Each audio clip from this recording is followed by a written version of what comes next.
Kita sudah tahu bahwa Trump akan menyerang negara-negara lain, tapi tentu kita tidak menyangka bahwa serangannya itu jauh lebih brutal dibandingkan Trump jilid pertama gitu. Ketika China juga melakukan retaliasi, Betul. akan terjadilah dua gajah Ya, yang bertarung, ada ya. yang kemudian memilih negosiasi gitu. Ini kalau di forecasting ke depan, kira-kira apa yang bakal terjadi dengan Trump effect ini? Nah, memang satu sisi kalau kita lihat perhitungan kami di Indef menghitung beberapa skenario ya. Jadi memang satu, ketika Trump melakukan reciprocal effect, dampaknya memang besar buat negara-negara yang kena dampak, termasuk US-nya itu sendiri gitu. Jadi dampak negatifnya merata hampir ke semua negara, walaupun magnitude-nya berbeda-beda tergantung dari tarif yang ditetapkan gitu ya. Tapi kalau negara melakukan pembalasan gitu ya, retaliasi, yang kita temukan ternyata dampaknya jauh lebih besar gitu. Jauh lebih besar. Kita sudah menargetkan, ini kan sekarang kita dikejar waktu ya. Saya selalu mengatakan kita terkejar waktu untuk harus memastikan Indonesia itu menjadi negara high income country ketika sedang mengalami bonus demografi gitu. Ini kan windows opportunity. Jadi kalau kita windows opportunity udah lewat, kita udah nggak bisa lagi untuk bisa jadi negara maju. Kita kan ya udah stagnan seperti negara-negara Amerika Latin seperti itu.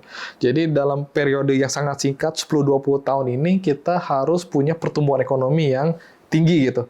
Nah, sialnya kita menghadapi situasi di mana Indonesia dunia ini ekonominya sedang tidak pasti gitu. Yang saya khawatirkan adalah kegagalan dari demokrasi ya. Jadi yang lebih bahaya itu adalah kegagalan demokrasi. Jadi kegagalan demokrasi ketimbang kegagalan kebijakan ekonomi gitu. Karena kebijakan ekonomi itu bisa diperbaiki. Tapi kalau kegagalan demokrasi, trust terhadap pemerintah, trust terhadap sistem ini, dampaknya, damage-nya itu masih gitu ya.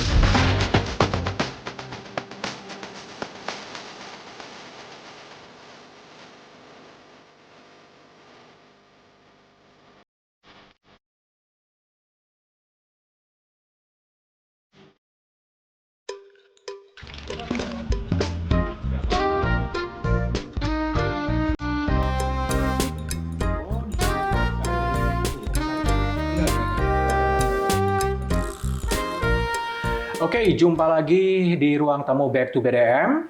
Selamat Hari Raya Idul Fitri, mohon maaf lahir dan batin. Libur Lebaran dikejutkan dengan gebrakan-gebrakan yang terjadi di Amerika ketika Presiden Trump membuat Liberation Day, Hari Pembebasan Amerika yang mengguncang dunia. Itulah tema bahasan saya kali ini bersama dengan ekonom senior Imaduddin Abdullah dari Indef. Bang Imad menjabat sebagai Direktur Kolaborasi Internasional di Indef, ya.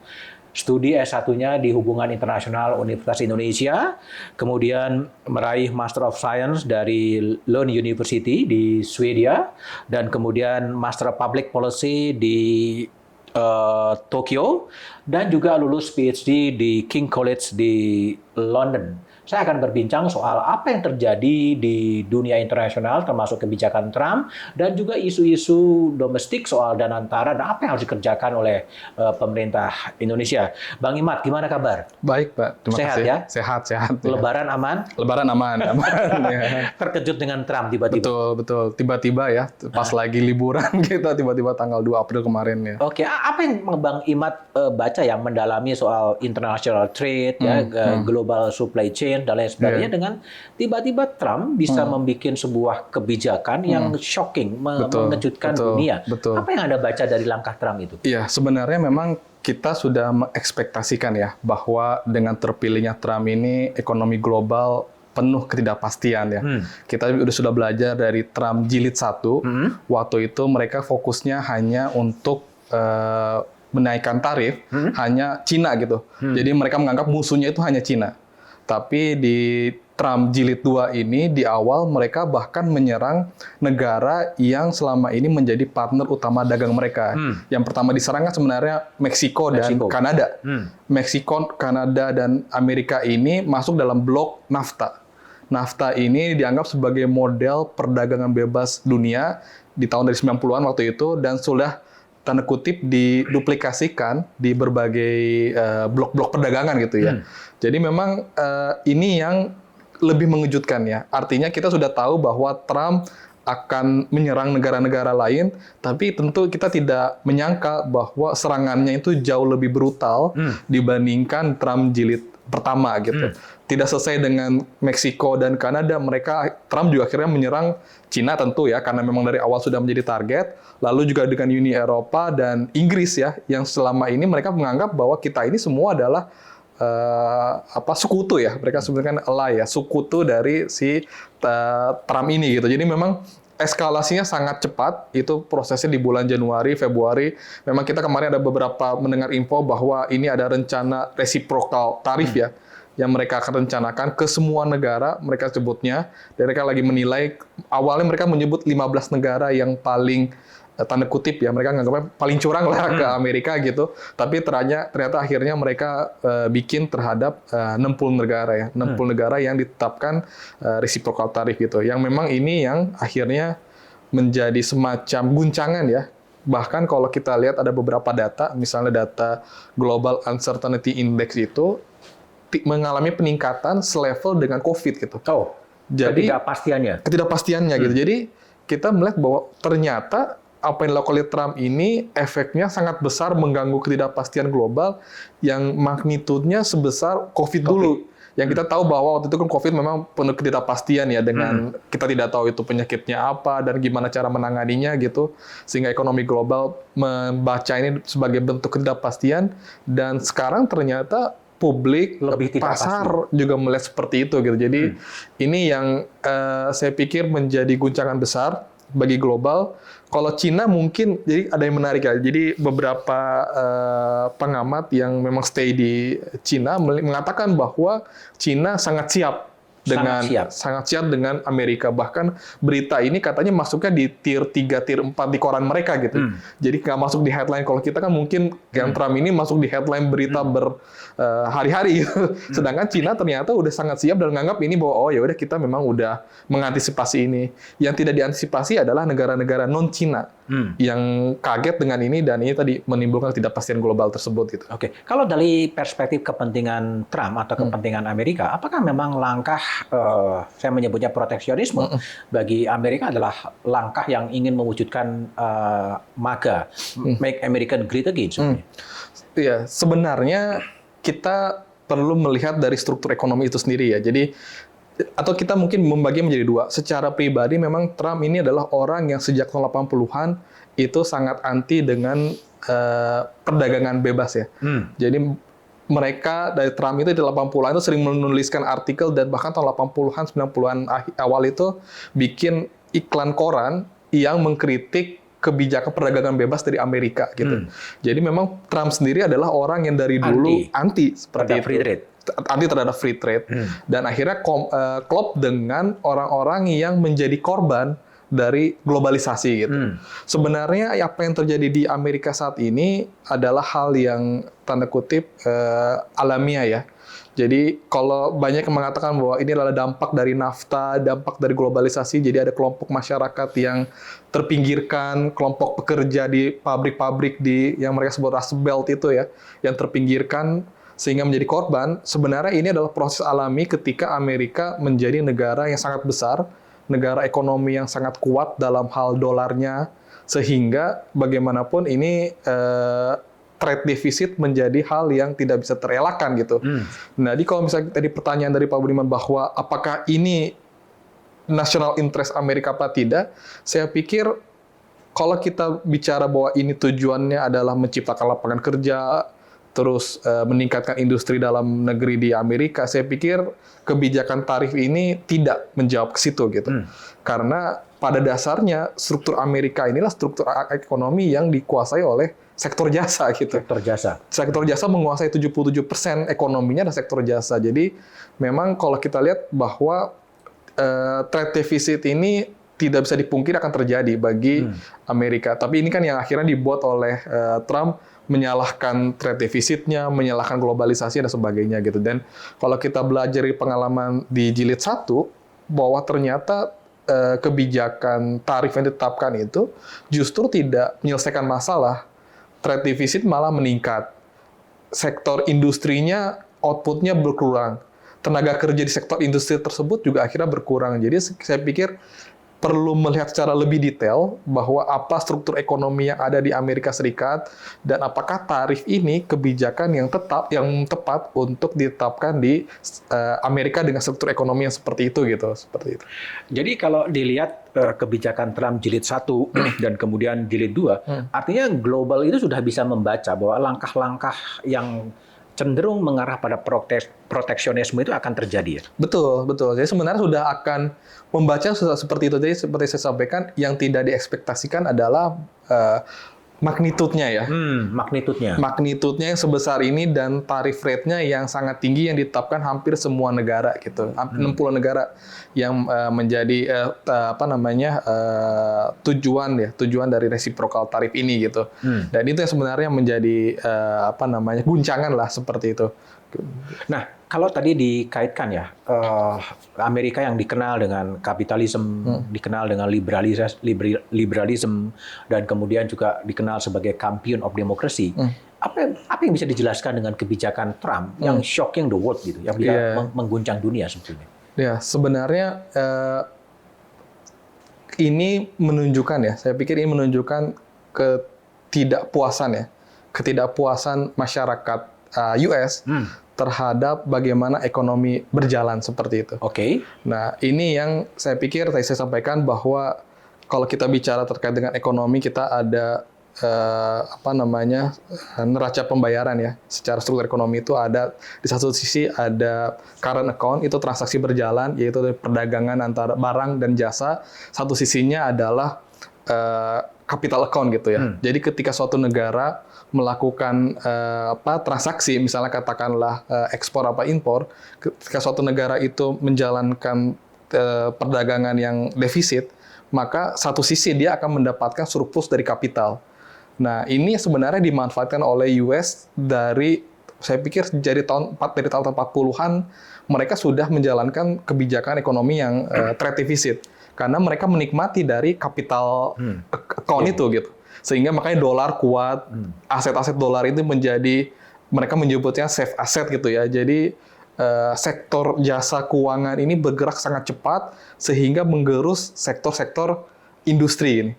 Nah, ini yang saya lihat di Amerika ini tidak memberikan bantalan yang cukup untuk orang-orang yang terdampak negatif dari proses ini gitu. Jadi bagaimana orang-orang yang di Amerika yang kelas atas, elit, yang kerja di Wall Street dan sebagainya mendapatkan manfaat yang ekonomi sangat besar dari kapitalisasi aset, manfaat yang besar dari penguatan dolar yang sangat luar biasa. Tapi orang-orang yang kerja di pabrik, yang pabriknya terrelokasi, ini yang tidak mendapatkan bantalan. Bahkan kalau kita lihat bandingkan dengan negara-negara maju lainnya, Amerika Serikat ini negara dengan social protection yang paling rendah gitu.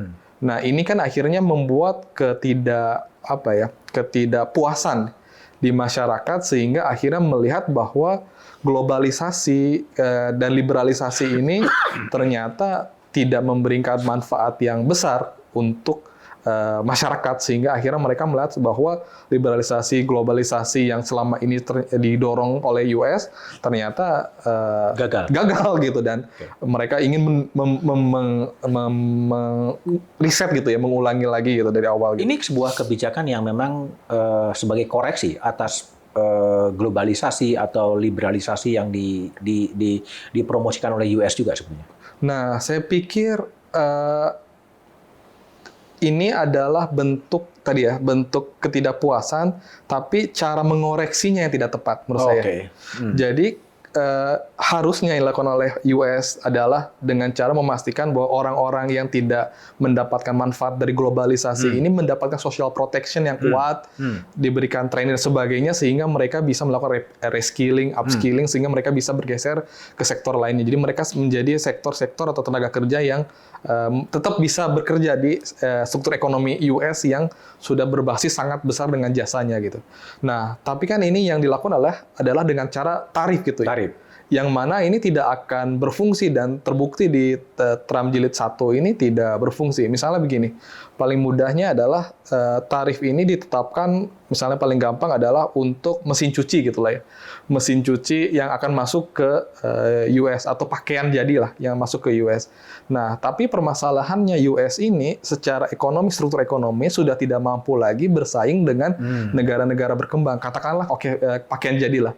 Saingan dengan Indonesia, harga biaya biaya tenaga kerjanya kita jauh lebih murah dibandingkan Amerika. Jadi ketika ada tarif tidak menggeser tenaga kerja dari Indonesia ke US gitu. Jadi pabrik itu tidak bergeser, tetap ada di Indonesia, tapi karena ada tarif maka produk yang dikirim ke Amerika menjadi mahal.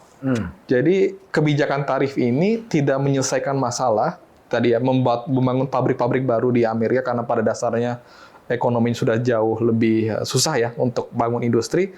Tapi yang terjadi adalah justru konsumen itu yang mendapatkan kerugian di Amerika sendiri. Jadi tadi kebijakan tarif itu satu tidak memberikan dampak positif terhadap pencipta lapangan kerja, industri dan sebagainya.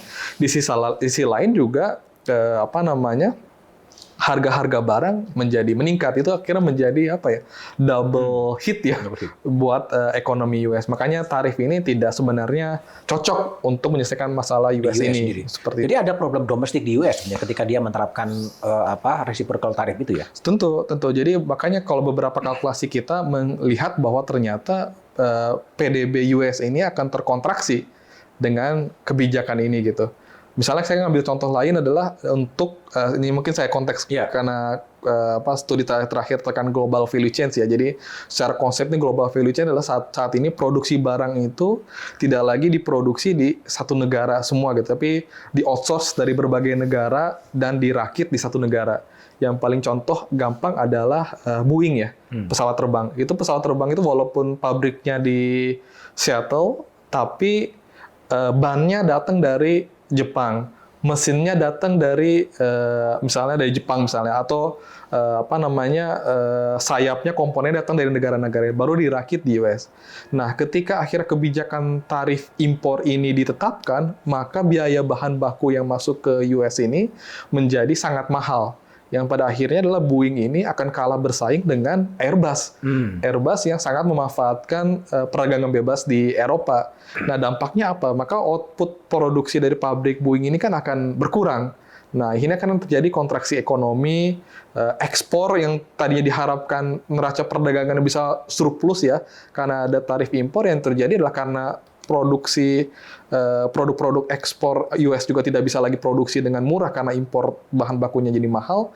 Yang terjadi adalah ekspor US ini juga akan terpukul dan neraca perdagangan akan tetap defisit seperti itu. Jadi tadi kalau Bung Imad menyebutkan bahwa ini juga semacam koreksi terhadap globalisasi, terhadap liberalisasi, ini juga koreksi terhadap sistem demokrasi juga sebenarnya. Betul. Jadi memang ini kan sistem demokrasi di mana dikuasai oleh elit ya. Elit. Makanya saya ingat di tahun 2018 ketika Trump menang itu salah satu kampanye yang paling kuat adalah Trump ini mendobrak the establishment gitu ya. Menganggap ini demokrasi ini dikuasai oleh orang-orang di Washington yang jauh dari orang-orang yang selama ini terpinggirkan gitu. Jadi suara masyarakat yang harusnya didengarkan dalam demokrasi ini tidak masuk gitu. Jadi ini kan sebenarnya menunjukkan kegagalan demokrasi. Harusnya demokrasi ini deliver gitu ya, promise, deliver bahwa kesejahteraan ini meningkat dan sebagainya. Tapi kan kita tadi diskusikan bahwa globalisasi ini gagal diselesaikan karena sistem demokrasinya sendiri juga tidak berfungsi dengan baik gitu. Kalau demokrasi berjalan dengan baik, artinya kan masyarakat yang mengalami dampak dari globalisasi ini tetap mendapatkan support. Tapi yang ternyata kan yang terjadi adalah kelompok elit yang menikmati gitu. Jadi ini lagi-lagi juga menunjukkan kegagalan demokrasi juga dalam bisa menampung aspirasi, bisa memastikan bahwa kelompok kecil ini bisa mendapatkan manfaat yang besar dari ekonomi seperti itu. Tapi ini juga langkah Trump ini kan juga mendekonstruksi atau melumpuhkan semua tatanan-tatanan internasional ya. Betul. Seperti World Trade Organization itu kan juga kemudian lumpuh begitu dengan aksi unilateralnya Trump sendiri. Betul. Nah, ini yang kita melihat bahwa memang menjadi koreksi buat WTO juga gitu. Karena proses multilateralnya kan diharapkan sebenarnya kan menjadi hal yang positif ya. Semua negara mendapatkan manfaat dari globalisasi dan perdagangan bebas. Tapi kan ini juga kita selama ini, bahkan saya pikir dari tahun 90 akhir ya, kita selalu mengkritik bagaimana WTO ini hanya memberikan manfaat buat negara-negara maju, negara-negara berkembang dipaksa untuk membuka diri sebesar-besarnya, yang akhirnya juga kita kalah bersaing dan sebagainya gitu kan. Nah ini yang saya pikir satu sisi memang menjadi kritik juga buat proses perdagangan bebas yang berbasis multilateral ya.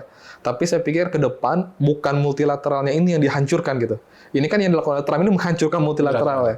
Tapi yang saya pikir yang perlu dilakukan adalah memperbaiki multilateral ini sehingga sistemnya bisa memberikan manfaat kepada negara-negara berkembang juga, jadi lebih adil gitu ya, lebih adil sehingga yang mendukung multilateral ini menjadi lebih masif dan akhirnya bisa membuat perdagangan bebas, perdagangan internasional bisa menjadi lebih meningkatkan kesejahteraan seperti. Langkah Trump ini menjadi menarik ya, selain dia mendekonstruksi atau mendelegitimasi atau mendisfungsikan WTO, tetapi juga di awal dia terpilih sebagai presiden akan keluar dari WHO. Betul. Ya, dia keluar juga dengan perjanjian iklim. Ya, betul.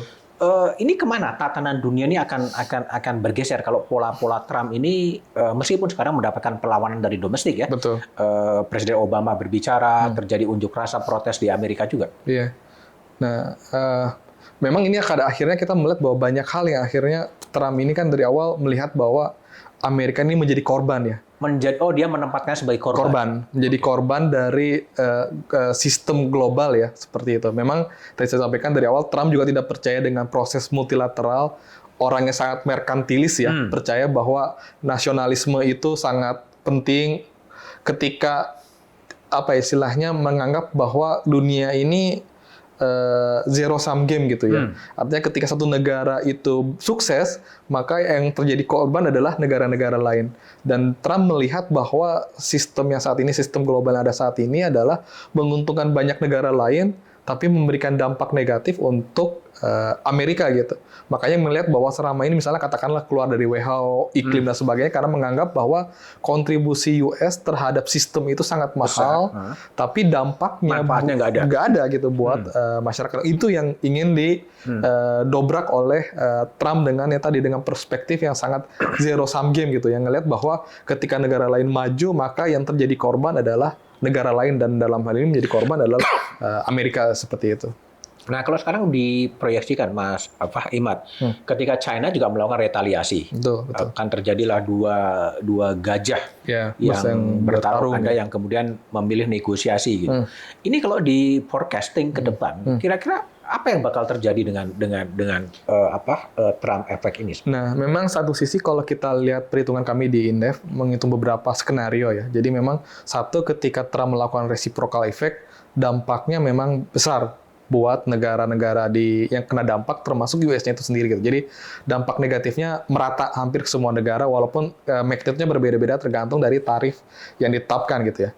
Tapi kalau negara melakukan pembalasan gitu ya, retaliasi, yang kita temukan ternyata dampaknya jauh lebih besar gitu. Jauh lebih besar. Jauh lebih besar. Jadi retaliasi ini sebenarnya tidak memberikan manfaat apa-apa sebenarnya.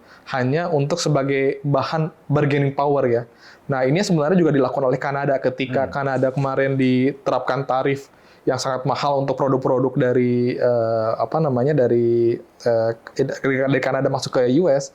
Yang dilakukan oleh Perdana Menteri Kanada adalah melakukan retaliasi gitu ya. Nah, sebenarnya saya yakin mereka juga tahu bahwa ketika mereka saling melakukan retaliasi, dampaknya itu akan semakin besar gitu. Makanya sebenarnya retaliasi ini tahap awal untuk mengembalikan atau membatalkan tarif yang sudah ditetapkan gitu. Makanya kita lihat kan sebenarnya Meksiko dan Kanada kan prosesnya kan ditunda ya. Karena ada proses retaliasi ya. Tapi kalau retaliasi ini terus berlanjut, yang terjadi adalah eskalasi tarif, maka yang terjadilah dampak negatifnya jauh lebih besar. Jadi saya melihat bahwa retaliasi ini bentuk lebih kepada alat negosiasi. Alat negosiasi. Nah, seperti itu. Makanya kita melihat juga ketika Indonesia melakukan rencana retaliasi ini juga saya pikir perlu dipikirkan baik-baik ya, karena ini lagi-lagi retaliasi ini fungsinya adalah fungsi alat tawar gitu. Nah, ini ketika Indonesia melakukan retaliasi dengan kondisi di mana ekspor Indonesia ke US itu sangat kecil ya dibandingkan negara-negara lain, maka retaliasi ini tidak terlalu memiliki dampak buat US. Makanya US mungkin menganggap bahwa oh Indonesia ini retaliasinya nggak serius gitu. Nggak terlalu berat. Makanya mereka akhirnya kan kalau dilihat Indonesia masuknya kan negara ASEAN ya, jadi lebih besar gitu. Jadi Vietnam, Malaysia, Singapura kan memang ekspor ke US kan juga besar. Jadi Indonesia masuk ke dalam blok ASEAN untuk retaliasi. Jadi saya melihat retaliasi lebih kepada bagaimana posisi untuk negosiasi gitu, ketimbang untuk mendapatkan manfaat ekonomi seperti itu. Kalau dalam bahasa awam, retaliasi itu artinya sama-sama meningkatkan pajak masuk dari barang-barang dari Amerika. Betul. Jadi, sama-sama dengan kita mengekspor produk-produk kita ke Amerika, pajaknya naik gitu. Betul. Lalu diretaliasi dengan barang-barang dari Amerika masuk ke Indonesia juga pajaknya dinaikin. Betul. Kalau logikanya Pak JK, kan kemudian yang membayar itu kan orang-orang setempat ya. Betul. Artinya katakanlah orang-orang Amerika yang selama ini memakai produk-produk dari Indonesia, kan yang dirugikan kan bukan rakyat sendiri sebenarnya. Pajaknya menjadi naik. Betul. Jadi memang yang mendapatkan kerugian adalah konsumen yang merugikan. Jadi di dua negara, baik yang negara yang pertama kali menerapkan tarif maupun yang melakukan selanjutnya ya tarif ya. Misalnya katakanlah tadi saya sampaikan ketika US menaikkan tarif impor, maka yang mendapatkan kerugian ya tentu konsumen gitu. Makanya sebenarnya itu bisa berbalik kalau sektor industrinya tumbuh ya. Jadi walaupun akhirnya ada tarif, industrinya akhirnya pindah, misalnya katakanlah dari Indonesia ke US, jadi konsumen US itu tidak lagi mengambil barang dari Indonesia, tapi ngambil barang dari US itu kan akhirnya tidak ada tarif, dan akhirnya konsumen bisa mendapatkan manfaat. Itu sebenarnya dilakukan oleh banyak negara berkembang untuk memproteksi industri yang kita sebut infant industry ya. Jadi sebenarnya nggak ada masalah, itu bisa gitu. Tapi permasalahannya adalah ketika Amerika sudah tidak bisa lagi menjadi negara yang industrialis, maka selamanya akan bergantung kepada impor. Dan selama itu ada tarif, maka yang terkena dampak adalah konsumen. Jadi memang konsumen yang merugi, dan kalau kita kemarin lihat yang di periode pertama, itu biaya yang ditanggung oleh konsumen setiap tahunnya di US itu 51 miliar US. Biaya yang ditanggung akibat dari tarif ini gitu. Jadi memang lagi-lagi yang mendapatkan dampak negatif adalah konsumen di negara-negara tersebut gitu. Kalau China yang mengambil langkah untuk melakukan retaliasi, sebetulnya ini semata-mata apakah memang semata juga zero sum game tadi, lo jual gua beli gitu, atau memang sama-sama meningkatkan leverage untuk maju kepada meja perundingan? Saya melihatnya poin kedua ya. Jadi melihat bahwa ini sebagai bentuk dari leverage untuk masuk ke poin negosiasi ya. Jadi kembali lagi coba kita lihat gunakan kasus Kanada misalnya ya, yang dimana ketika itu Kanada langsung bilang oke, kalau kayak gitu kita akan meningkatkan tarif untuk barang-barang yang mau masuk ke Kanada gitu, atau kita akan stop atau menaikkan pajak bahan-bahan energi yang akan masuk ke Amerika. Ini kan akhirnya masyarakat Amerika melihat wah kita nggak bisa seperti itu, dan di pemerintahan US juga melihat bahwa kalau tetap melakukan perang dagang ya maka akan yang terjadi adalah tidak ada manfaat gitu. Jadi ini akhirnya balik ke proses negosiasi, dan akhirnya kedua negara kita tunda proses dari kenaikan tarif tersebut. Jadi saya lihat di poin kedua ya, artinya lebih kepada ini menjadi bahan untuk masuk ke negosiasi untuk memastikan bahwa tarif yang ditetapkan Amerika ini minimal lebih moderat lah, nggak sebesar yang sudah ditetapkan sekarang seperti itu. Negosiasi itu menjadi bilateral talk ya, antara negara dengan negara. Betul. Tidak lagi melibatkan semacam WTO atau semacam lagi. Iya. Dan WTO akan menjadi tidak relevan jadi akhirnya. Sudah tidak relevan. Jadi tidak relevan, walaupun memang selama ini kan juga WTO kan menjadi tidak relevan karena banyak perdagangan yang tidak mengikuti rules yang ada di WTO sendiri gitu. Jadi memang selama ini pun sebagai sebuah organisasi WTO juga tidak kuat dalam hal memastikan perdagangan ini sesuai dengan rules yang sudah ditetapkan oleh WTO, tapi dengan adanya Trump ini maka ya itu semakin tidak relevan lagi, dan dengan cara Trump yang tidak percaya multilateralisme, lebih percaya bilateral, jadi saya melihat bahwa sebenarnya yang dilakukan oleh Trump ini adalah sebagai membuka diskusi agar negara itu mau masuk negosiasi secara bilateral seperti itu. Jadi lagi-lagi tarif ini adalah proses yang dilakukan agar memastikan bahwa negara itu, oke, misalnya dia menerapkan tarif ke Indonesia, dia mau Indonesia datang ke US, kita negosiasi sendiri gitu. Oke, jadi memang... Dan jadi masa depan dunia dalam konteks international relation menjadi bilateral talk antara negara A dengan negara B. Iya. Tidak lagi, dan itu menandakan bahwa terjadi disfungsionalisasi tatanan organisasi internasional. Betul. Nah, ini sebenarnya ketika yang terjadi permasalahan adalah ekonomi global sendiri itu. Ketika terjadi bilateralisme dan sebagainya, karena misalnya gini, paling mudahnya aja ketika suatu negara harus bernegosiasi satu dengan satu, itu kan akhirnya rules-nya kan sangat banyak ya, yang mana satu rules mungkin akan bertentangan dengan rules yang lainnya gitu. Jadi ini akhirnya kalau kita dulu nyebutnya spaghetti ya. Jadi kerumitan kayak itu spaghetti, jadi saling rumit yang akhirnya ya perdagangan menjadi sangat costly gitu. Itu tatanan di global. Saya ingin minta opininya Mas Imad soal China telah memberikan respon ya. PM Singapura Lawrence juga telah memberikan sebuah respon. Vietnam, Kamboja negara. Indonesia kelihatannya agak gamang, agak wait and see. Apa yang dibaca dari langkah, atau karena faktor liburan yang masih cukup panjang itu gimana? Saya sebenarnya tidak ingin curiga bahwa sedang liburan ya. Saya tetap merasa bahwa memang sedang ada yang disiapkan ya, walaupun memang tentu dengan adanya liburan sebagainya membuat proses pemerintahan tidak mungkin tidak terlalu efektif dibandingkan sebelumnya, tapi saya yakin di pemerintahan pun sedang membahas ini agar memastikan bahwa ini ada respons yang baik ya. Saya pikir melihat gamang karena satu sisi memang tidak bisa dipungkiri bahwa kita ini negara yang tidak terlalu bergantung besar dengan US ya. Terlalu bergantung dengan US. Dalam hal ekspornya dan dalam hal misalnya katakanlah kontribusi terhadap PDB-nya gitu. Itu berbeda misalnya dengan Singapura, Vietnam, Cina yang ekspornya sangat besar dalam pembentukan PDB, dan ekspor ke US itu sangat besar dalam struktur ekspornya mereka gitu. Jadi tekanan atau pukulannya itu telak buat negara-negara tersebut kayak misalnya Cina, Singapura, Vietnam. Indonesia kan relatif negara yang sangat bergantung kepada ekonomi domestik gitu. Dan itu sebenarnya terbukti 2018, 2008 ketika ada eskalasi di level global itu Indonesia relatif lebih tahan lah dengan hal tersebut. Jadi saya pikir memang satu sisi kita melihat bahwa pemerintah masih wait and see ya. Masih wait and see melihat bagaimana respons yang terbaik gitu.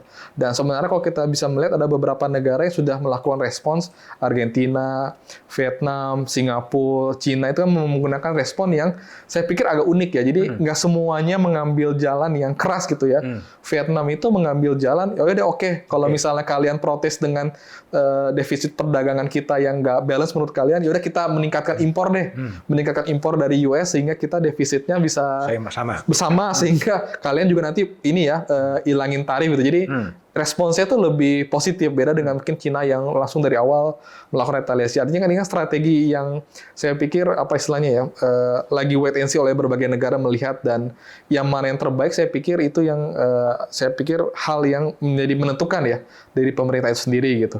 Dan kalau saya bisa melihat sebenarnya yang perlu dilakukan adalah memastikan bahwa manfaatnya diambil oleh Indonesia dari perang dagang ini gitu. Karena kalau kita lihat di tahun 2018 kita relatif tidak mendapatkan manfaat yang besar dari perang dagang antara Cina dengan Amerika. Waktu itu relokasi lebih banyak ke Vietnam. Makanya neraca perdagangannya bergeser sangat signifikan. Vietnam itu setelah tahun 2018 menjadi negara dengan peningkatan surplus perdagangan yang paling tinggi gitu di Asia ya dibandingkan negara-negara lain. Sedangkan Indonesia relatif sedikit. Nah, saya pikir ketika ada perang dagang ini yang harus dilakukan oleh pemerintah, satu memang mengantisipasi secara negatif, tapi yang perlu dilakukan adalah melihat peluang ya. Misalnya Vietnam ini kan menjadi negara yang terpukul. Nah, sejauh mana kita bisa menarik investor? Oke, dari Cina jangan lagi ke Vietnam, tapi ke Indonesia. Nah, itu yang saya pikir yang lebih krusial seperti itu. Tapi perkembangan terakhir kan Menko Perekonomian Pak Airlangga Hartarto kan juga kemudian membuat rilis yang mengatakan bahwa akan bernegosiasi dan kemudian juga akan ya berdiskusi lah melalui jalur diplomasi dan kemudian negosiasi. Apa yang mau Anda sarankan kepada pemerintah, apa yang perlu dinegosiasikan dengan US sebetulnya? Sebenarnya yang perlu kita sampaikan ke pemerintah US adalah secara data. Kan ini sebenarnya data yang menjadi dasar mereka melakukan impor atau menerapkan tarif impor kan sangat tidak berdasar ya. Ini hanya berdasarkan dari pembagi antara defisit dibagi dengan impor keluar, angka 64 dibagi 2 menjadi 32 gitu. Jadi ini kan tarif impor yang sangat tidak berdasarkan data yang valid itu. Nah, menurut saya perlu dilakukan oleh pemerintah pertama adalah mengatakan kepada pemerintah US bahwa sebenarnya tarif rate kita selama ini jauh lebih rendah dibandingkan Amerika gitu. Jadi ada beberapa data yang menunjukkan ternyata tarif rate kita hanya sekitar 2-3% gitu. Sedangkan US itu 4-5% untuk barang impor kita yang masuk ke US gitu. Jadi sebenarnya secara partner perdagangan, Indonesia sudah menjadi negara yang tanda kutip ya, menjadi mitra yang baik sebenarnya. Jadi harusnya data terkait dengan penerapan tarif impor yang kemarin reciprocal tarif ini yang perlu diperbaiki. Itu yang pertama. Yang kedua saya pikir perlu mendorong impor-impor agar tadi saya pikir strategi yang dilakukan oleh Vietnam itu sangat baik ya. Artinya oke, kita melihat bahwa ada defisit perdagangan antara US dengan Indonesia atau Vietnam ya, konteksnya Vietnam waktu itu. Bagaimana caranya ini menjadi lebih lebih balance lah. Dan ini menurut saya yang dilakukan oleh pemerintah misalnya dengan cara mengidentifikasi produk-produk mana yang bisa bergeser dari selama ini misalnya kita impor dari negara lain, bisa kita geser ke impor dari Amerika. Misalnya yang paling potensial misalnya LPG ya. LPG ini US ini termasuk negara yang cukup murah gitu. Nah, ini sebenarnya bisa kita geser dari negara-negara Islam yang tradisional kita importir ke misalnya dari US. Jadi LPG kita masuk dari US seperti itu. Atau misalnya juga dengan minyak, selama ini kita minyak impor banyak dari Afrika.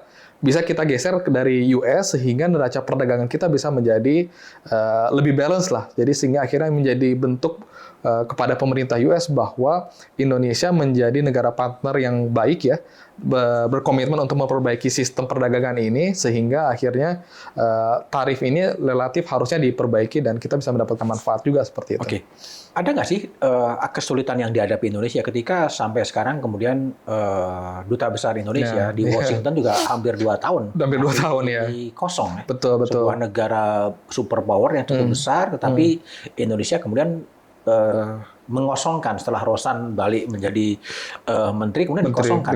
Ya, itu akan menyulitkan proses negosiasi baik dengan USTR, dengan sebagainya. Pasti, karena kan Duta Besar itu kan menjadi representasi pemerintah di negara tujuan ya. Jadi dalam hal ini di US kan bagaimana kita mau negosiasi langsung dengan pejabat-pejabat kunci gitu ya, ketika kita tidak punya duta besar. Dan ini saya pikir disayangkan ya, artinya ketika negara-negara lain kayak Vietnam, Cina itu dengan duta besar di sana mereka udah melakukan negosiasi, kita masih belum punya duta besar yang tentu pembacaan dari pemerintah US itu kan berbeda. Yang satu datang dengan duta besar, yang satu mungkin datang dengan wakil duta besar karena masih ada wakil duta besar di sana gitu. Ini kan pembacaannya akan berbeda bahwa ternyata negara-negara lain lebih mengantisipasi dan lebih memberikan apa istilahnya ya,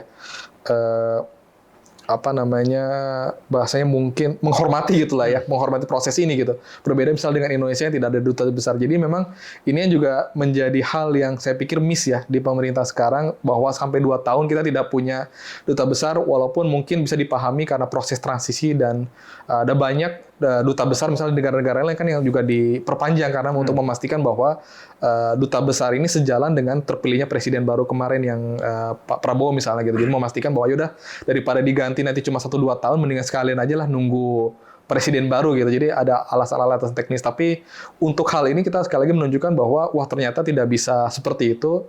Dan dalam kondisi ini saya pikir Menteri Luar Negeri, Menteri Perdagangan yang harus maju duluan gitu ya, karena nggak ada dubes untuk langsung bernegosiasi dengan pemerintah US. Tidak usah menunggu sampai ada pos baru di duta besar, tapi menteri yang bertanggung jawab yang memimpin memimpin negosiasi dengan Amerika. Betul. Nah itu yang saya pikir menunjukkan bahwa kita siap, menunjukkan bahwa kita ingin melakukan negosiasi dengan secara baik dengan Amerika seperti itu.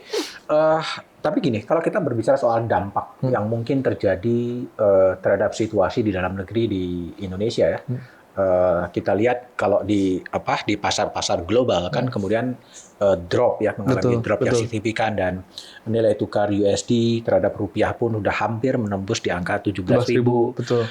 Implikasi yang perlu betul-betul dipertimbangkan oleh pemerintah ya terhadap situasi seperti ini. Orang menyebutkan akan terjadi badai PHK yang akan mengakibatkan. Apalagi yang perlu diantisipasi? Sebenarnya satu ya, tentu memang pasti badai PHK ya. Karena memang kalau kita lihat beberapa ekspor yang utama Indonesia ke US ini adalah produk-produk yang menyerap tenaga kerja besar gitu. Tekstil, kaos kaki, udang gitu ya, produk makanan yang kita sangat bergantung kepada ekspor US. Jadi datanya sekitar 84% dari ekspor produk udang itu masuknya ke US gitu ya. Sedangkan kalau kaos kaki atau baju tekstil dan sebagainya sekitar 60-40%. Jadi tentu kita menyebutnya first round effect ya. First round effect ini akan sangat signifikan untuk sektor-sektor tersebut. Jadi kita buat perhitungan output untuk sektor tekstil itu akan minus 7% ya. Dan itu akan semakin memperparah badai PHK yang selama ini sudah sangat besar di sektor tekstil gitu. Itu first round effect. Nah, lalu berikutnya second round effect juga yang mungkin akan muncul juga dari proses rekonfigurasi ekonomi global. Kita tahu bahwa tahun 2018 akhirnya karena Cina tidak bisa lagi ekspor langsung ke US, maka mereka harus melakukan diversifikasi pasar. Dan Indonesia menjadi korbannya dengan yaitu banyak produk-produk tekstil yang masuk yang akhirnya membuat industri kita kalah bersaing dan lagi-lagi balik ke menambah jumlah PHK. Jadi first round, second round effect luar biasa terhadap tenaga kerja. Itu yang paling pertama. Yang kedua saya pikir terkait dengan investasi dan kepastian ekonomi ya. Nah ini menarik ya, karena kalau kita melihat bahwa dolar itu kalau dibandingkan dengan mata uang lainnya relatif terdepresiasi gitu. Jadi ada istilahnya dolar index itu setelah pemerintah US menetapkan reciprocal tarif itu mengalami depresiasi untuk indeks dolar itu. Artinya dolar melemah untuk beberapa mata uang global. Tapi untuk Indonesia itu justru dolar menguat. Artinya pasar melihat bahwa yang lebih aman adalah tetap US gitu dibandingkan Indonesia. Kalau tadi kita lihat kalau misalnya kita bandingkan misalnya Jepang, yen dengan Swiss franc, orang melihat bahwa kayaknya yen dan Swiss franc lebih aman dibandingkan dolar US, makanya mereka akhirnya balik investasi ke dua mata uang itu. Tapi untuk Indonesia justru yang terjadi adalah pasar menilai bahwa Indonesia ini risikonya lebih tinggi gitu dengan kejadian ini gitu. Jadi saya pikir ini kompleks ya implikasinya, mulai dari investasinya juga akhirnya masyarakat ataupun pengusaha akhirnya wait and see, menunda melihat jauh mana ketidakpastian ini akan berlangsung, karena ketika misalnya dolar semakin menguat maka kan biaya impor barang produksi kan menjadi lebih mahal gitu. Jadi akhirnya cost of production-nya juga naik, dan ketika kita mau ekspor, negara-negara lain pun juga sedang mengalami perlambatan ekonomi. Jadi barang ini nggak bisa terjual juga, akhirnya terpaksa pabrik mengurangi produksinya, dan akhirnya itu jumlah tenaga kerja mengalami peningkatan. Ini semacam yang disebut sebagai perfect storm ya, sebuah badai yang cukup sempurna yang sedang menghantam Indonesia. Betul. Nah ini saya melihat bahwa menjadi suatu yang mengkhawatirkan. Terutama ketika kita sudah menargetkan, ini kan sekarang kita dikejar waktu ya. Saya selalu mengatakan kita dikejar waktu untuk harus memastikan Indonesia itu menjadi negara high income country ketika sedang mengalami bonus demografi gitu. Ini kan windows opportunity. Jadi kalau kita windows opportunity udah lewat, kita udah nggak bisa lagi untuk bisa jadi negara maju. Kita kan ya udah stagnan seperti negara-negara Amerika Latin seperti itu. Jadi dalam periode yang sangat singkat 10-20 tahun ini kita harus punya pertumbuhan ekonomi yang tinggi gitu. Nah, sialnya kita menghadapi situasi di mana Indonesia dunia ini ekonominya sedang tidak pasti gitu. Nah, ini berbeda misalnya katakanlah Cina, Korea Selatan yang tahun 80-an 90-an itu mereka tumbuh ketika kita nyebutnya dunia ini lagi menghadapi golden period gitu. Nah, sedangkan Indonesia ini ketika harusnya tumbuh tinggi berada pada kondisi di mana dunia ini dalam keadaan ya dark period gitu. Jadi memang ini implikasinya sangat besar, apalagi kalau misalnya target pemerintah sekarang pertumbuhan ekonomi 8%, dengan ketidakpastian global ini saya pikir ya target 8% ini akan semakin sulit tercapai. Jadi ada juga orang yang menganalisis bahwa sense of crisis atau sense of urgency yang nggak nampak sebetulnya. Betul. Kajian Bang Imad, apakah memang situasi ini memang krisis dari sisi ya kita libur, tapi pasar baru dibuka pada hari Selasa dan kita nggak tahu apa yang akan terjadi, atau memang so far ya everything is fine, everything is okay? Ya. Saya pikir ya, walaupun saya sampaikan bahwa tadi memang Indonesia mungkin secara dampak tidak sebesar Vietnam, Cina dan sebagainya, di ngerasa nggak terlalu berada dalam krisis, tapi saya pikir setiap kondisi ini kan perlu dianalisis dan dipersiapkan dengan baik ya. Nah, saya pikir makanya itu sebenarnya concern saya adalah apakah Indonesia itu satu bisa memitigasi dampak negatifnya mungkin muncul. Saat yang bersamaan juga kita harus punya 1-2 langkah lebih cepat dibandingkan negara-negara lain untuk memanfaatkan situasi ini gitu. Nah, ini saya ngerasa makanya itu kenapa akhirnya Vietnam di tahun 2018 bisa memanfaatkan situasi, karena mereka bergerak lebih cepat untuk memastikan bahwa pabrik-pabrik di Cina itu masuk ke Vietnam, sedangkan Indonesia itu relatif tidak secepat itulah di tahun 2018. Nah, ini saya khawatirkan gitu, sense of urgency ya. Jadi saya mungkin bukan lebih ke sense of urgency ketimbang sense of crisis. Sense of urgency ini yang rasanya juga masih agak kurang ya. Dan ini yang menurut saya perlu didorong di pemerintah untuk segera, walaupun mungkin dampaknya tidak sebesar negara lain, tapi kan ada potensi manfaat dari rekonfigurasi ekonomi yang harusnya diambil oleh pemerintah. Dan ini menurut saya yang jadi krusial. Jadi sense of urgency-nya belum kelihatan. Belum kelihatan itu, walaupun ya mungkin saat ini ada diskusi sebagainya. Tapi kalau kita bandingkan misalnya dengan Perdana Menteri Singapura.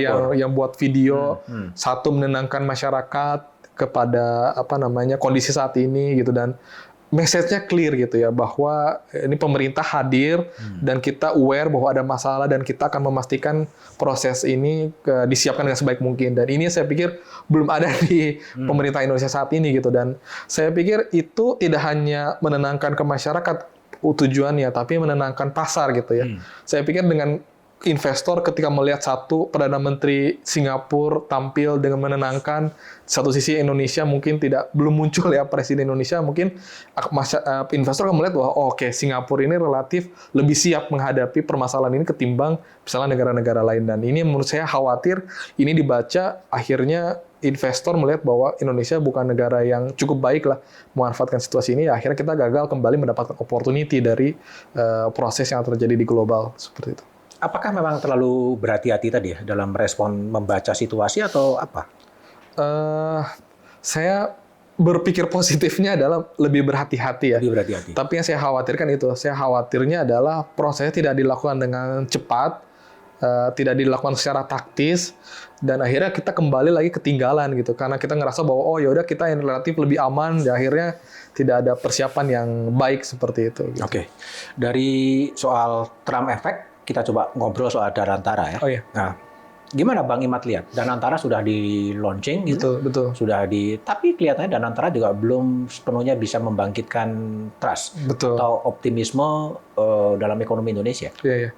Saya melihat gini ya. Jadi kalau saya berpandangan bahwa sebenarnya Danantara itu secara niat ini baik ya. Secara niat itu kita ingin memastikan, kalau kita menyebutnya kan banyak ke state-led development ya. Jadi negara ini ya negara yang menjadi garda terdepan untuk menggerakkan pertumbuhan ekonomi. Sebenarnya dasarnya dan pengalaman negara lain itu banyak, misalnya dengan Jepang, Korea Selatan, Cina, kan mereka semua negara yang basisnya karena state-led development gitu. Dan saya pikir Danantara ini bisa menjadi kendaraan untuk mendorong state-led development ini gitu. Nah, tapi lagi-lagi tadi saya pikir juga menarik, artinya jangan sampai, ataupun kekhawatirannya adalah kepercayaan ya. Karena ini penting public trust terhadap Danantara itu gitu. Jadi ketika akhirnya nanti memilih ya, kemarin udah dipilih beberapa misalnya katakanlah pimpinan-pimpinan di Danantara gitu. Di awal mungkin ada kecenderungan bahwa oh jangan-jangan ini titipan dan sebagainya gitu. Dan ini menurut saya perlu dibuktikan oleh Danantara bahwa yang dipilih dan yang memang nanti menjalankan Danantara adalah memang benar-benar orang yang profesional. Karena saya percaya kalau misalnya ini profesional, governance-nya baik, maka Danantara ini benar menjadi game changer ya.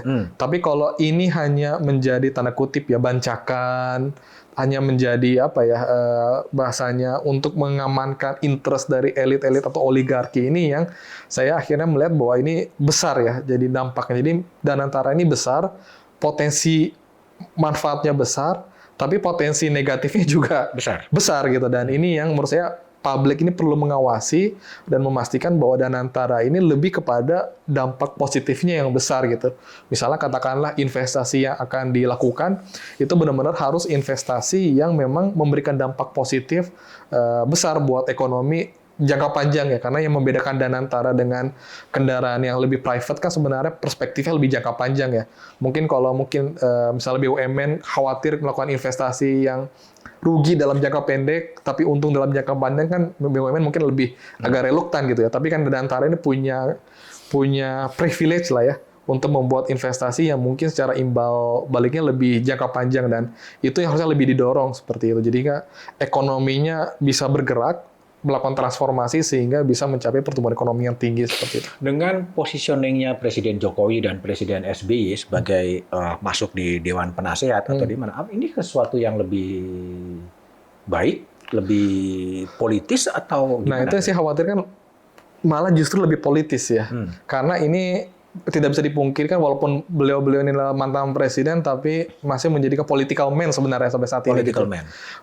SBY sekarang juga masih menjadi kuat dengan Partai Demokratnya. Kita juga tahu, walaupun berkali-kali dibantah oleh Pak Jokowi bahwa tidak melakukan cawe-cawe dan sebagainya, tapi kan kita lihat bagaimana pejabat-pejabat politik itu sowan gitu ke Jokowi, dan kita secara umum melihat bahwa Jokowi ini masih punya peranan yang besar dalam politik di Indonesia. Dan ketika orang-orang yang tendensi politiknya lebih kuat, ini yang saya khawatirkan pada akhirnya lebih banyak aspek politiknya gitu ketimbang aspek governance, aspek ekonomi dan aspek yang sifatnya lebih kepada manfaat ekonomi ya seperti itu gitu. Jadi memang ini jadi khawatiran bersama gitu. Mungkin nggak sih sebuah program badan investasi kemudian didekati dengan pendekatan-pendekatan yang political exposed person yang kemudian berada di top manajemennya seperti itu? Sebenarnya itu masih artinya visible ya, artinya memang oke ketika memang ada yang secara politik itu menguatkan ya. Artinya misalnya katakanlah dulu misalnya di Singapura pun yang kuat kan sebenarnya kan dengan mantan perdana menteri dan sebagainya mesti menjadi advisor seperti itu ya. Tapi kita sama-sama tahu bahwa pasar percaya bahwa politik yang ada di sana itu pro terhadap pasar gitu ya. Sedangkan di Indonesia kan persepsi adalah pasar melihat bahwa ini secara kendaraan dan sebagainya kan tidak transparansi, good governance tidak sebaik itu ya. Dan ini menurut saya untuk pada tahap pertama saya pikir yang menjadi PR adalah memastikan good governance, transparansi, dan di situ menurut saya lebih krusial adalah menempatkan orang-orang yang punya background good governance dan transparansi yang kuat gitu ya, atau profesionalisme yang lebih kuat gitu ketimbang menempatkan mantan-mantan presiden seperti itu. Ya seperti PM Thailand, Thaksin Shinawatra yang kemudian juga diundang, itu kan ada Jeffrey Sachs ekonom yang oke gitu kan. Betul. Ray Dalio seorang investor juga sebenarnya kan. Iya. Itu lebih banyak gimana Anda lihat itu? Jadi akhirnya memang mix ya. Artinya memang ada satu sisi memang ini melihat kalau saya membacanya lebih kepada politik kompromi ya. Politik kompromi. Ya, jadi Danantara ini besar, banyak yang ingin cawe-cawe pasti ya. Dan ini menurut saya yang dilakukan oleh pengelola Danantara ini adalah dua sisi. Satu sisi mungkin memastikan bahwa orang-orang yang ditaruh adalah orang yang secara background maupun profesionalitasnya tinggi, tapi saat yang bersamaan juga satu sisi ya itu tadi ya, political aspeknya juga masih kenceng gitu. Dan ini yang menurut saya lebih kepada pembacaan saya seperti itu, jadi lebih kepada itu mengakomodir berbagai hal untuk memastikan itu tetap berjalan, karena juga tidak bisa dipungkiri kalau misalnya Danantara ini besar tapi tidak ada orang-orang yang kuat secara politik kan juga tidak stabil juga gitu. Jadi memang ini yang dengan posisi CEO Danantara Mas Rostam Roslani juga merangkap sebagai menteri, itu Undang-Undang Kementerian Negara mengatakan itu tidak dibenarkan merangkap jabatan, tapi tetap terjadi gitu. Apa yang dibaca? Ya, itu yang saya pikir ya. Artinya pembacaan saya kembali menunjukkan bahwa kita tidak firm dengan regulasi yang udah kita buat sendiri gitu. Yang lebih saya khawatirkan ini dibaca oleh investor menunjukkan bahwa kita walaupun punya Danantara, kecenderungannya Danantara ini akan menjadi lebih tidak profesional gitu ya. Dan ini yang saya lebih khawatirkan gitu dengan adanya rangkap jabatan dan ketidakpastian, misalnya katakanlah ini menteri diawasi oleh menteri lain gitu ya. Iya. Karena kan ini Danantara diawasi oleh menteri BUMN, padahal ya levelnya sama-sama menteri gitu. Mungkin disampaikan, oh karena ini menterinya menteri investasi, jadi Danantara juga arahnya biar sejalan dengan target-target investasi gitu. Jadi cocok loginya pasti ada ya. Tapi yang saya khawatirkan adalah ini pasar melihat bahwa Danantara ini lebih kepada kendaraan untuk mengakomodir tadi ya, elit dan oligarki. Dan kalau kita lihat beberapa data terakhir kan menunjukkan bahwa bursa efek kan terkoreksi lumayan tajam dan sampai akhirnya harus dihentikan pada perdagangan hari-hari tertentu gitu. Jadi lagi-lagi pasar itu tidak bisa dibohongi ya. Jadi mungkin kalau kita misalnya pemerintah menggunakan misalnya katakanlah narasi buzzer dan sebagainya coba untuk membangun narasi, tapi pasar kan sangat melihat bahwa apa yang terjadi itu yang akan mereka tindak, dan pasar menindaknya adalah melihat ini tidak profesional, tidak terlalu baik dalam hal good governance, transparansi dan profesionalisme, dan akhirnya tadi pasar terjadi respon yang cukup tidak baik ya untuk bursa efek gitu. Mungkin salah satu problemnya adalah soal kalau melihat perilaku pemerintahan kan sering prakteknya dijalankan dulu gitu kan, baru kemudian undang-undangnya disesuaikan gitu. Itu kan seperti undang-undang Kementerian Negara kan sebenarnya tegas ya bahwa menteri dilarang merangkap jabatan sebagai direktur utama dan juga sebagai komisaris, tapi dalam kantor Danantara seakan-akan itu bisa jadi boleh. Ya. Apakah tidak sebaiknya undang-undang kalau memang maunya gitu undang-undangnya diperbaiki aja? Nah, itu yang juga khawatirnya. Saya mikir ketika nanti undang-undangnya diubah untuk menjalankan itu, saya melihat bahwa ini juga kembali menunjukkan tidak ada kepastian regulasi ya.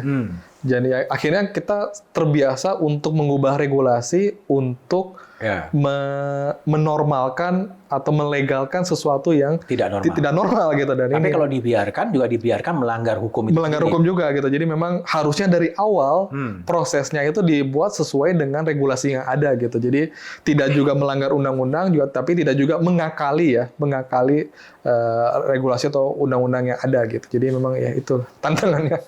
Oke, Mas Imad. Jadi si bagian-bagian akhir ya.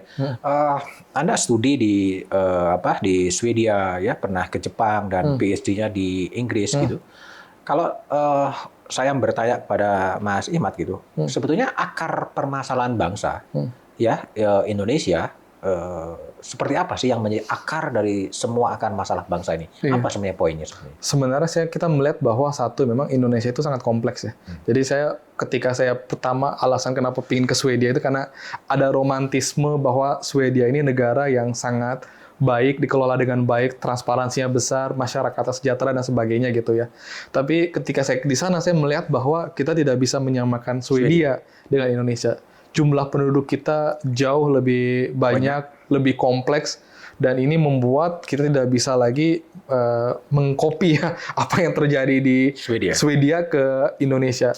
Dan kita juga tidak bisa mengcopy apa yang terjadi di Cina, terjadi di Jepang dan sebagainya di Indonesia. Jadi memang yang paling urgent adalah kita mencari jalan Indonesia sendiri gitu ya.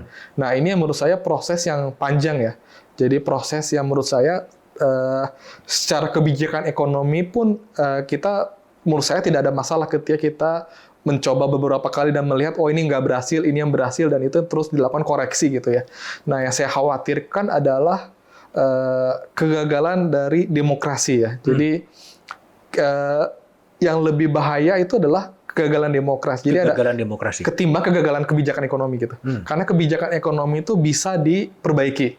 Tapi kalau kegagalan demokrasi, trust terhadap pemerintah, trust terhadap sistem ini, dampaknya, damage-nya itu masih gitu ya. Jadi dan panjang gitu. Jadi ketika kita saat ini tidak percaya dengan pemerintah, tidak ada transparansi, korupsi yang tinggi, dan ini yang menurut saya menjadi akar permasalahan ya. Karena menurut saya kalau kebijakan ekonomi itu masih bisa kita utak-atik gitu. Misalnya, oke, ke depan impor tarif kita lakukan misalnya, atau hilirisasi kita lakukan. Oh, ternyata nggak berhasil. Yang kita lakukan adalah kemarin ekspor ban nggak berhasil dengan bauksit, misalnya kita nggak terlalu berhasil ya. Itu kita bisa gampang dengan yaudah kita batalkan kebijakannya. Tapi trust publik terhadap sistem demokrasi ini yang menurut saya perlu dijaga, dirawat, dan memastikan bahwa demokrasi ini deliver terhadap masyarakat itu. Jadi karena juga saya pikir basis dasar dari kenapa akhirnya negara-negara kayak misalnya Skandinavia dan sebagainya, mereka juga karena trust itu ya, trust terhadap sistem yang ada gitu. Dan ini menurut saya paling krusial gitu, seperti itu. Jadi Indonesia sudah masuk kepada sebuah fase kegagalan demokrasi Indonesia. Nah, saya melihat tandanya ke arah situ ya. Jadi melihat bahwa ya udah kita melakukan pemilu ini ya hanya sebatas prosedural, bukan substansial, dan masyarakat tidak melihat bahwa ketika pemerintahnya ganti A atau B tidak ada dampaknya yang positif buat rakyat gitu. Nah, ini kan sebenarnya walaupun kita secara tidak clear masyarakat menyampaikan tidak percaya lagi dengan demokrasi, tapi menganggap bahwa demokrasi ini bukan hal yang sakral gitu ya, hanya sebatas prosedural saja. Dan ini yang menurut saya lebih khawatir, karena kalau misalnya ini terus berlangsung ya akhirnya kita tidak lagi punya proses demokrasi dan kebijakan publik yang baik seperti itu. Oke.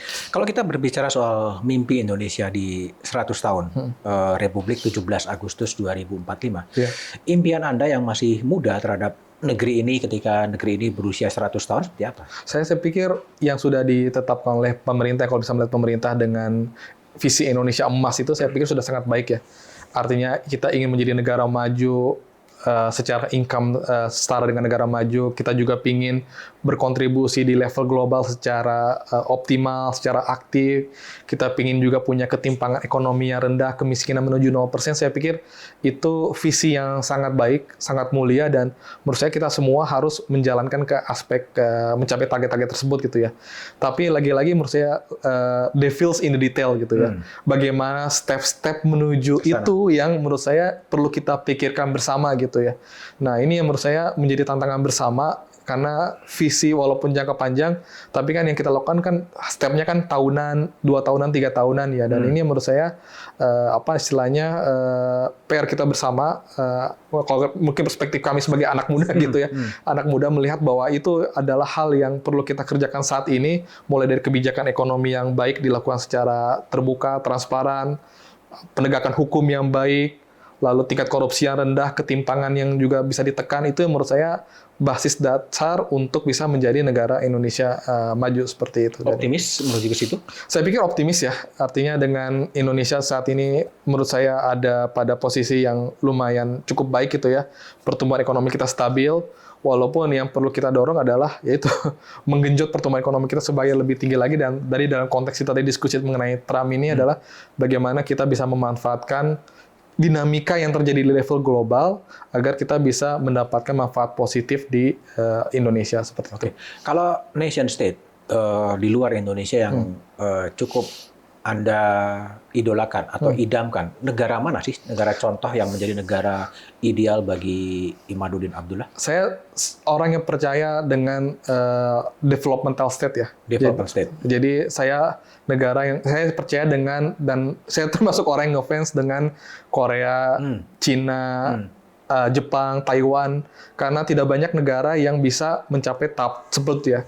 Saya pikir kita pada dasarnya itu sama ya, artinya basis dasar kita mirip dengan negara-negara tersebut, tapi mereka sebutkan sebagai miracle gitu ya. Jadi saya sangat mengidolakan developmental state yang dilakukan oleh negara-negara Asia Timur, dan itu yang menurut saya perlu kita duplikasi walaupun dengan konteks yang berbeda ya. Karena lagi-lagi setiap negara itu punya kekhasannya masing-masing. Developmental state itu sangat kuat dengan proses otoritariannya. Saya pikir itu udah cocok di level Indonesia yang sangat majemuk dan sebagainya. Jadi saya pikir kekhasannya perlu dijaga walaupun kita bisa mencontoh dari negara-negara lain seperti itu. Ada bukunya siapa ya, Lauren Harrison yang Culture Matter ya, yang menyebutkan bahwa Korea Selatan bisa berkembang dengan sangat pesat dibandingkan negara-negara yang sama-sama merdekanya gitu. Kalau Anda temukan kata kuncinya Korea Selatan apa sebenarnya yang menjadi? Saya memang betul ya. Jadi kita lagi-lagi melihatnya kan berbagai faktor ya, mulai dari cultural institusi gitu ya, kelembagaan, lalu geografi dan waktu gitu. Jadi memang itu hal yang sangat berkoneksi gitu ya. Saya pikir kalau culture saja juga tidak bisa cukup gitu ya, karena secara culture Korea Utara sama Korea Selatan kan sama. Mereka hanya dibatasi ketika perang, oke kita batasi dua negara ini gitu.